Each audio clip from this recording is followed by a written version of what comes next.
Welcome back to Major Intonio's presentation of The Life of the Emperor Francis Joseph by Francis Gribble. Chapter 17. The tragic circumstances of the death of the Emperor Maximilian, pulled off his imperial pinnacle to be shot to death in a public square, have encircled his memory with a halo to which the bald facts of his case do not entitle him. The word martyr has even been used in the connection, and a letter has been published in which his wife, quoting scripture, compares him to the good shepherd who lays down his life for the sheep. He was, in truth, if metaphor be wanted, merely the titular leader of a pack of wolves who came to a violent end in conflict with another pack of wolves. And, if metaphor be dropped, the best that can be said for him is that he was a weak and vain man who allowed himself to be fooled into undertaking a task for which he had no qualifications except an agreeable manner and an historic name.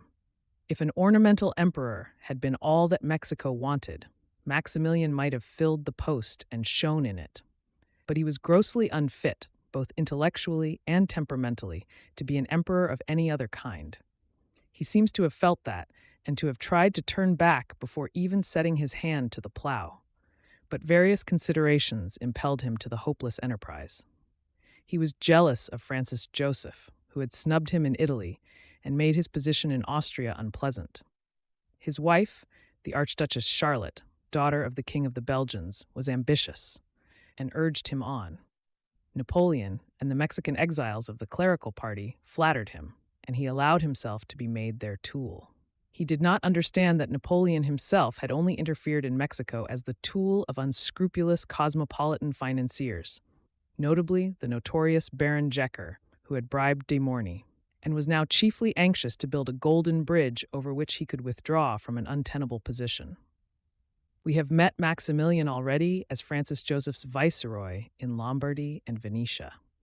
We have seen the Italians turning their backs on him and leaving him and the Archduchess to stand alone, like lepers, in the square of St. Mark at Venice, and we have seen Francis Joseph dismissing him from his governorship because, trying to be sympathetic towards the Italians, he did not govern with a sufficiently high hand. He felt his disgrace and retired to sulk on his estate at Miramar on the Adriatic, where, like so many of the Austrian archdukes, he abandoned himself to the composition of poetry and political pamphlets. He was far more a dreamer than a man of action. But action, or at least the attempt at action, was the inevitable outcome of his dreams. The Archduchess Charlotte, being vain and ambitious, saw to that. Legend, for she has passed into legend, though she is still alive, represents Charlotte as Maximilian's superior in energy and capacity, the sort of woman who is resolved to keep her husband up to the mark and make a man of him. But it is hard to see upon what evidence that estimate of her rests. Assuredly, she was more anxious to be an empress than Maximilian was to be an emperor, but that proves nothing. She merely egged her husband on in the spirit in which the wife of a city magnate urges her husband to accept a knighthood which he does not particularly want. She foresaw the glory. She did not foresee the responsibilities and the danger. When she did perceive the danger, it frightened her, quite literally, out of her wits, whereas Maximilian, however incompetent, at least contrived to be calm and dignified in the extreme hour when the penalty of his error was exacted. Then, though hardly till then, he showed himself worthy of the great house which, when it does not defy appearances, keeps them up with admirable magnificence. There is no need to relate the story of his many interviews with the Mexican delegates who, at Napoleon's instance, lured him from his retreat at Miramar. It is merely, in brief, the story of Maximilian's "I dare not," overcome by Charlotte's "I would." In the first place, he said that he would go to Mexico if it were the unanimous wish of the Mexicans that he should do so, but not otherwise. In the second place, he accepted ridiculously inadequate evidence of Mexican unanimity. The pressure of Charlotte, who appears to have desired an imperial crown as ardently as humbler women desire gorgeous hats, had evidently intervened. So Maximilian learnt Spanish and toured Europe to ascertain what potentates thought of his enterprise, and concluded a treaty with Napoleon, and entered into negotiations with Francis Joseph with regard to his future status as a Habsburg. The text of his treaty with Napoleon is sufficient proof of Maximilian's knowledge that he was called to the throne by a faction and not by a nation. He stipulated for the support of French bayonets, which he obviously would not have needed if the Mexicans had been unanimous in their desire that he should rule over them. A fact which it will be important to bear in mind when the question whether he should be regarded as a usurper or a rightful sovereign dethroned by murderous rebels comes to be considered. Meanwhile, his negotiations with his brother resulted in something uncommonly like a family quarrel. It was a question there of the text of the family compact, which he should be required to sign before he could be allowed to set out for Mexico with his brother's blessing. They were not brothers between whom there had latterly been any superfluity of affection. On the contrary, Maximilian had been making himself popular at Francis Joseph's expense in Austria as well as Italy. The citizens who cried, "Hurrah for Maximilian," were taken to mean down with Francis Joseph. And if the Crown Prince Rudolph, who was a delicate child, had died, Maximilian would have been Francis Joseph's heir. It suited Francis Joseph perfectly, therefore, that Maximilian's name should be erased from the list of members of the royal family. The family compact was drafted so as to erase it, depriving Maximilian of all his rights as an agnate of the House of Habsburg, and the matter was debated with great heat and violence, to the amazement of the Mexican delegates, who protested that what they required was a permanent emperor, not an emperor leased to them for a term of years. Never, said Maximilian, would he put his signature to that degrading document. Very well, replied Francis Joseph. Maximilian could sign it or leave it unsigned as he preferred. But if he did not sign it, then he would not receive the sanction of his sovereign to go to Mexico. In that case, rejoined Maximilian, he should dispense with his sovereign's sanction and start from Antwerp on a French boat. The answer to that, retorted Francis Joseph, would be a message to the Austrian Parliament, charging him with disloyalty and formally depriving him of all the rights which he now declined to renounce. So the domestic battle raged, and various people were dragged into it. Maximilian complained to his mother, who took his side, but the Archduchess Sophia, once so influential, could obtain no concession from the emperor and left his cabinet, slamming the door behind her. Maximilian threatened to appeal to the Pope, and the Archduchess Charlotte appealed to Napoleon, who sent General Frossard to Vienna with an autograph letter for Francis Joseph. Then Charlotte went to Vienna, saw Francis Joseph herself, and arranged something which could be called a compromise. The pact must be signed. There could be no question of that. But Francis Joseph consented to express his regret for the necessity which compelled him to insist upon its signature, and proposed that the ceremony should take place at Miramar, where the Emperor of Austria would only be the guest of the Emperor of Mexico. Those were the terms which Maximilian and Charlotte accepted. Maximilian did not really care, and made no secret of his indifference. The dream of empire had dazzled him, but the prospect of the realization of that dream alarmed him. While his wife rushed to and fro, sending off and receiving telegrams, negotiating with feverish excitement, he, on his part, sat at Miramar, writing poetry which gave eloquent utterance to his apprehensions and regrets. What? Must I quit my fatherland forever, the country where my first delights were seen? Those sacred ties am I condemned to sever, which link the present with the might have been? And so on and so forth through 6 stanzas, in which Maximilian expresses deep disdain for scepters and crowns and palaces, and a marked preference for the tranquil paths of literature, science, and art. It is not a mood in which a man enters with much prospect of success upon such an enterprise as that of founding a European empire in Central America, in the face of opposition from bloodthirsty republicans. And it is to be noted that what Maximilian said to himself in verse, he also said to his intimates in prose. Quote, "For my own part," he is reported to have told one of them, "if anyone came and told me that the negotiations had been broken off, I should lock myself up in my room and dance with joy. But Charlotte," unquote.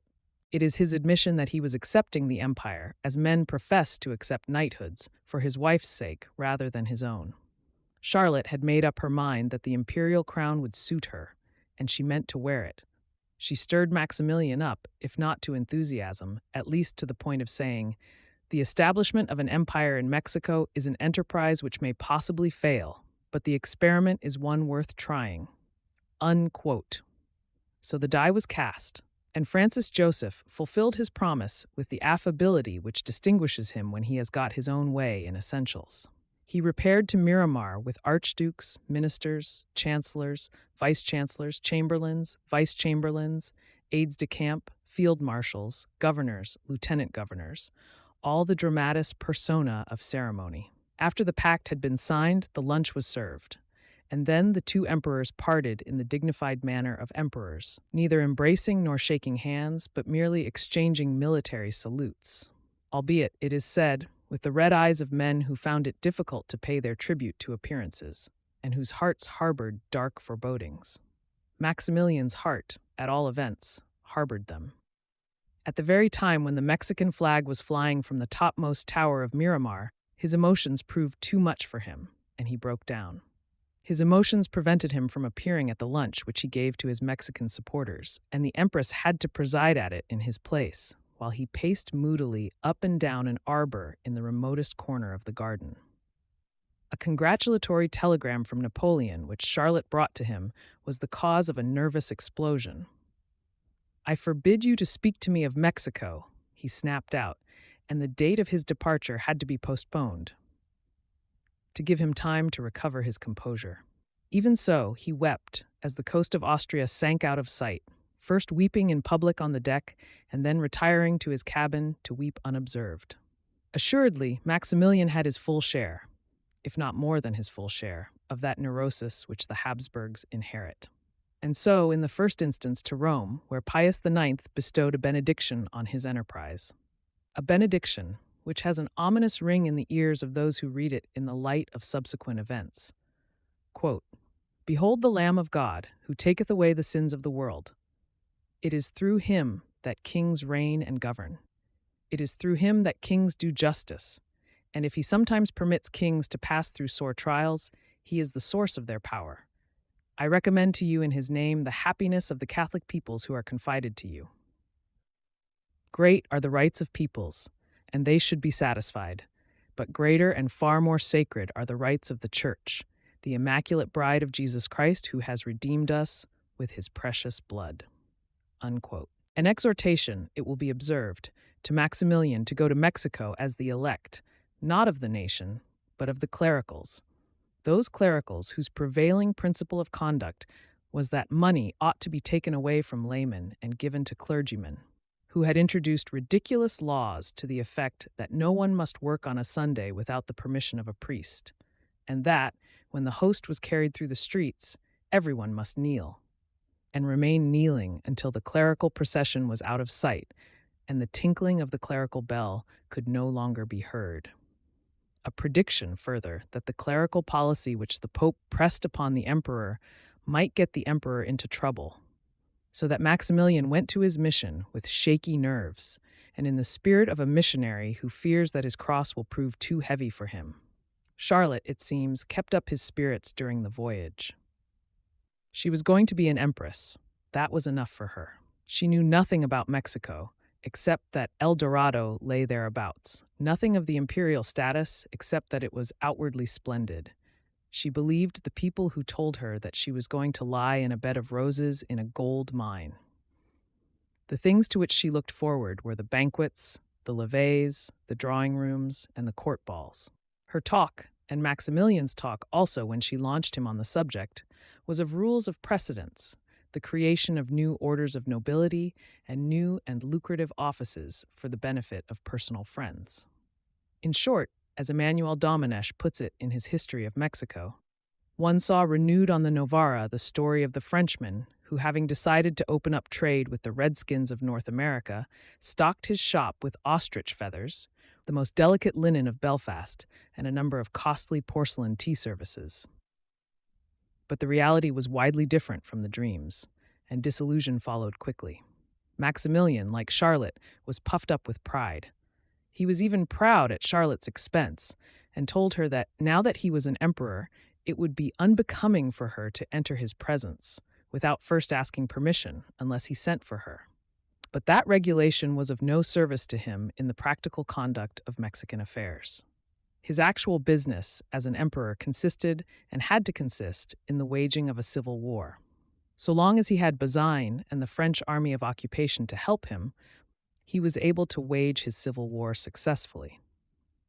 But it was not long before Napoleon heard the voice of the President of the United States drawing his attention to the Monroe Doctrine. Breaking his word to Maximilian, he withdrew his troops, and after that, Maximilian's position was hopeless, so that we see misfortune and peril assailing the two emperors of the House of Habsburg simultaneously. Maximilian fighting for his throne in every corner of his empire in the very year in which Francis Joseph had to fight for his throne at Sadowa and Custoza. Only there was an important difference between the two cases. Francis Joseph's enemies wished him no particular harm. They had certain affairs of honor and precedence to settle with him, and they meant to settle them. But when those affairs were settled, they meant to shake hands and be friends. They did not thirst for his blood, but regarded his position as rather a convenience to Europe than otherwise, provided that he did not presume on it. He might suffer, but he would be left strong, and above all, safe. His brother Maximilian, on the contrary, was in personal peril and knew it. Civil wars in Mexico were waged in a very different spirit from dynastic wars in Europe. There had once before been an emperor of Mexico, the adventurer Iturbide, and he had been shot. There was a large party in Mexico, the party of Benito Juarez and Porfirio Diaz, which refused to recognize Maximilian, declaring that he was only pretending to be an emperor, and that the real government of the country was still republican. The French had never quite subdued that party, and it began to lift its head again as fast as the French retired. If Maximilian was a nervous man, he had every reason to feel frightened. He was a nervous man, and he did feel frightened. Charlotte was a nervous woman, and she was frightened too. It does not seem to have occurred to either of them that, if they could not maintain themselves in Mexico without French bayonets, they had no business there. Ideas of that sort do not occur to Habsburgs who have tasted power. Their accumulated pride, which is their substitute for strength, forbids. The idea was rather that, if they could not maintain themselves without French bayonets, those bayonets must be supplied. And it was agreed that Charlotte should go to Europe and lay that view of the matter before the Emperor of the French. Her journey in the year of Sadowa was the occasion of the first of those blows which have since fallen, almost without cessation, on Francis Joseph's head. Chapter 18. It must be repeated that the common view of the Empress Charlotte as a valiant woman who took matters into her own hands when the Emperor Maximilian was timorous and hesitating cannot stand. She was, in the first place, a vain woman who took purely frivolous views of imperial responsibilities. In the second place, a woman who lost her mental balance when she discovered that the position for which she had longed had its duties as well as its pleasures, and its perils as well as its privileges. The legend has grown up that she came to Europe to plead for the life of a husband who was in the hands of his enemies, and lost her reason in despair at Napoleon's decision to leave him to his fate. But that is not the case. At the time when she started for Europe, Maximilian was still free to walk out of Mexico at any moment, and her purpose in coming to Europe was to ask Napoleon for more soldiers to keep him there against the will of the majority of the Mexican people. Moreover, the first signs of insanity had already shown themselves before her embarkation at Puebla, where, no one could imagine why, she woke up the whole of her escort in the middle of the night and insisted upon their all going with her to call upon the prefect. That assuredly was the action of a woman whose wits were already taking flight through terror. It used to be whispered that her Mexican enemies tried to poison her, and that the drug, though it failed to kill, drove her mad. But that is another story unsupported by any shred of evidence. Charlotte was simply scared. One needs, and one can find, no other explanation. Warnings to which she attached no importance at the time now rang like alarm bells in her ear. There was the warning of Louis Philippe's consort, Queen Marie-Amélie, who was Charlotte's grandmother. They will be assassinated, Marie-Amélie had said, and repeated daily to her little court when she heard of her granddaughter's adventure.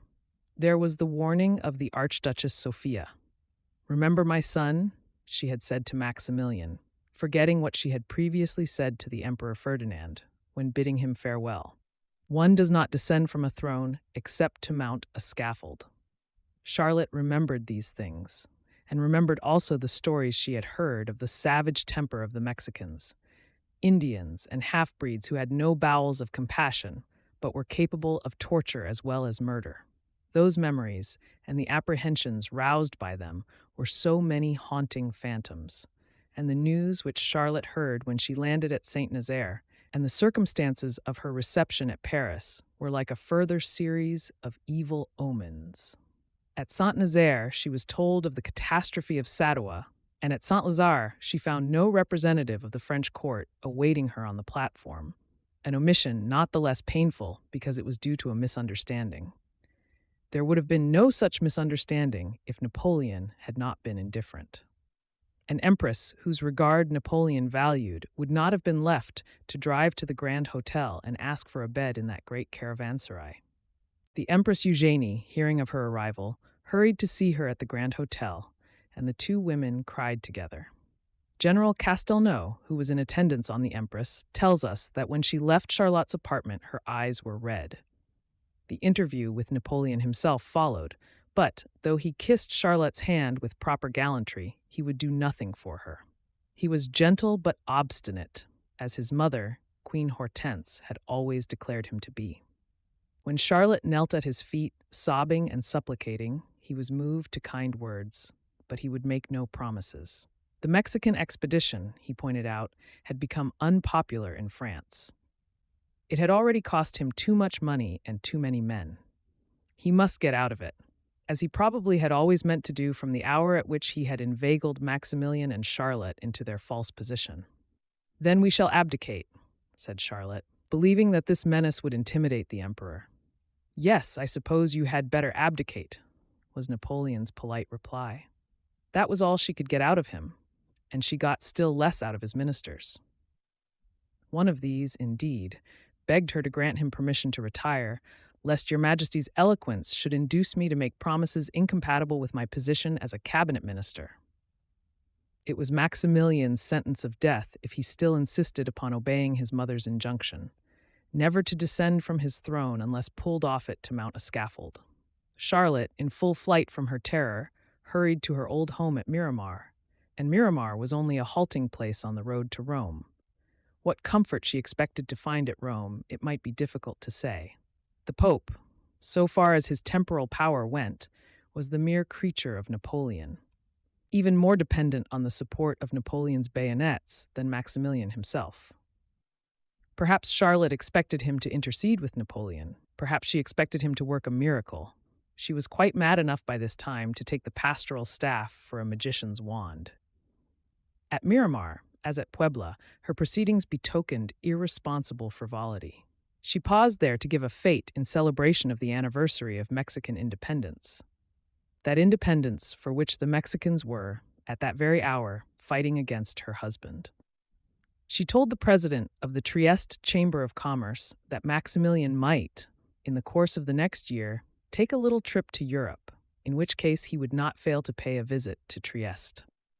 Francis Joseph sent his brother, the Archduke Louis Victor, to see her there, but sympathy was all that he could offer. He lay at the proud foot of the Prussian conqueror and was helpless, so Charlotte at last went on to Rome, and there the crisis came. There was no lack of ceremony, no lack of consideration.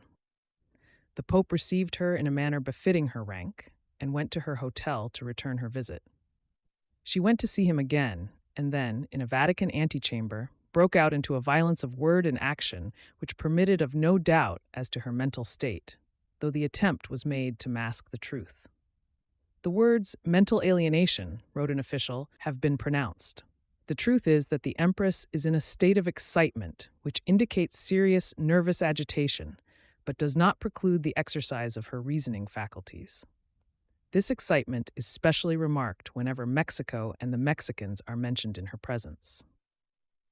The crisis demands rest, mental as well as bodily, and the Pope has, for that reason, assigned the Empress an apartment in the Vatican, close to his own, while awaiting the arrival of the Comte de Flandre, who will conduct his august sister to Miramar." Unquote. But rest was of no avail. Charlotte was not only mad, but a monomaniac. She had the delusion that there was a conspiracy to poison her. She was insisting upon trying all her food on the cat before she would touch it. A telegram had to be sent to Maximilian. Quote, "Her Majesty the Empress Charlotte was seized on October 4th at Rome by a cerebral congestion of the gravest character. The august princess has been taken back to Miramar." Unquote. That was the end of Charlotte's tragical odyssey, and Maximilian's struggle was also nearing its close. No one wanted to prevent him from abdicating, and one may fairly say that nothing but Habsburg pride stood in the way of his abdication. He had all that pride without any of the strength of character which ought to go with it. It was the creed of the family, the creed in particular, as we have seen, of the Archduchess Sophia, that a Habsburg might yield his throne of his own free will to another Habsburg, but must on no account resign it for the paltry reason that his people did not want him to rule over them. Maximilian decided to be true to the tradition, to throw himself into the arms of the clericals, and with their help, and in conformity with the simple papal doctrine that the rights of the Church were more sacred than the rights of peoples, make a fight for it. So long as the French were with him, he could not do everything that the clericals would have liked him to do, for France, while remaining Catholic, had ceased to be ultramontane and obscurantist.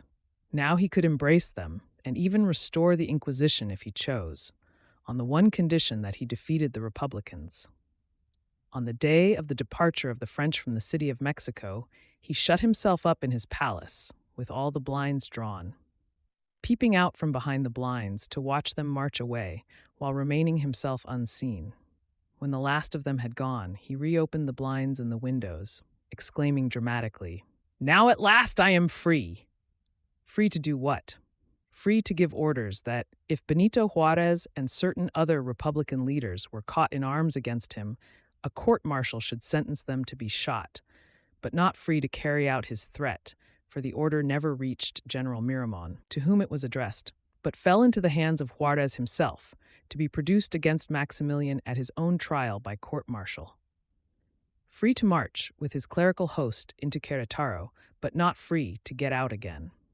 For it was on Querétaro that Juarez and Diaz and Escobedo and Corona and Regles and Riva Palacio converged to take him prisoner and bring him to judgment in the theater of Iturbide, that name of evil omen, on the charge of pretending to be an emperor. It all happened quickly, almost in the twinkling of an eye.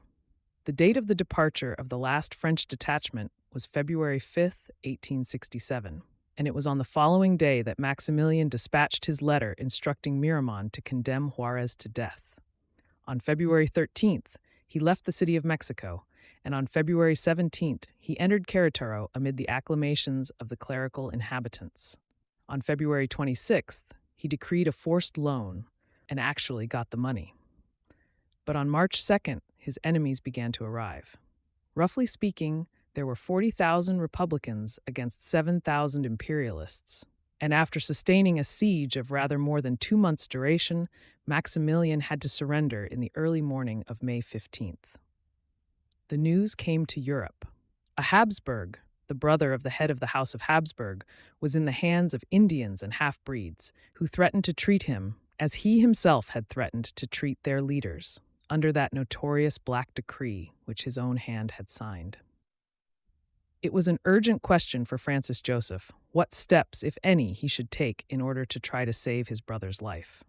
He could have made excuses to himself if he had decided to take no steps at all, for he, no less than the Mexicans, had his grievances against Maximilian.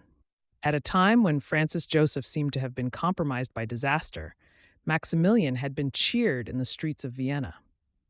There had been a party in Vienna which had entertained the idea of putting Maximilian on Francis Joseph's throne. Maximilian had himself spoken imprudent words on that occasion, and the imprudent words had been reported. Moreover, even after Maximilian's elevation to the throne of Mexico, there had been stormy diplomatic passages at arms between the brothers. Maximilian had resented Francis Joseph's allusion in his speech at the opening of the Reichsrath to his resignation of his Austrian privileges, and had addressed an indignant protest to his diplomatic representative at Vienna. A protest in which he set forth that he had consulted the most eminent jurists of the day about the family compact which he had been induced to sign, and that they had unanimously advised him to treat it as null and void. The protest had been published in the Viennese newspapers, but had not been formally presented at the Austrian Foreign Office. The Austrian Foreign Minister, taking unofficial cognizance of it, had unofficially intimated that if it were so presented, the Mexican minister would be conducted to the frontier. It would have been easy, therefore, for Francis Joseph to excuse himself for bearing malice and leaving Maximilian to his fate. He bore no malice, and he did what he could. The Austrian minister at Washington was instantly instructed to solicit the intercession of the government of the United States. As a guarantee that, if Maximilian were spared, he would definitely abandon his ambitions, it was proposed to offer formally to restore him to his old status as a Habsburg, and a family council was convoked for that purpose. One of the archdukes present raised objections, recalling Maximilian's ambitions as an Austrian pretender and predicting trouble, but Francis Joseph would not listen. "That question," he said, "is not before us. Our only question is, how to save human life." But Maximilian's life was not to be saved. The man who had him in his power was a man whose life he had threatened. Juarez might play with Maximilian as a cat with a mouse, but he would not let go. He used fine phrases about it, high considerations of justice and the like. He most punctiliously accorded Maximilian the benefit of all the forms of law. But the law was against Maximilian. There was no way through that black decree which he himself had promulgated. Legally and morally alike, Juarez had as good a title to execute him as he had ever had to execute Juarez, and Juarez stood upon his rights. He laughed, or rather the president of the court-martial laughed on his behalf, at Maximilian's naive invocation of the immunities and privileges which appertain in all circumstances to an Austrian archduke. The Indians and half-breeds knew nothing and cared nothing for those privileges and immunities. The Austrian archduke had pretended to be their emperor and had killed some of them and threatened to kill others, and for those offenses he should be shot. They shot him in the early morning of June 19, 1867. For Charlotte, who still had occasional glimmerings of sanity, he was the good shepherd who gave his life for the sheep. But for his Mexican subjects, he was merely the foreigner who had presumed to come among them and pretend to be an emperor. Such was the first of the long series of tragedies which were to punctuate Francis Joseph's personal life, and there is a moving irony in the fact of its occurrence in the very year of his first great political triumph. One can imagine that the shame of it was an even heavier blow to him than the sorrow. A Habsburg, close to the Habsburg throne, tried like a criminal and shot like a dog by Indians and half-breeds. The head of the House of Habsburg unable to help him, and curtly told, almost without the formula of politeness, that his attempt to interfere was an outrage on high considerations of justice. Truly, Francis Joseph must have felt in that hour that the curse of Countess Caroli, called forth because he too had tried his enemies like criminals and shot them like dogs, had not been unavailing. This concludes today's reading of the life of the Emperor Francis Joseph, by Francis Gribble. Join us also the day after tomorrow for the subsequent part. Subscribe to Major Intonio's channel. Thank you for listening, and so long.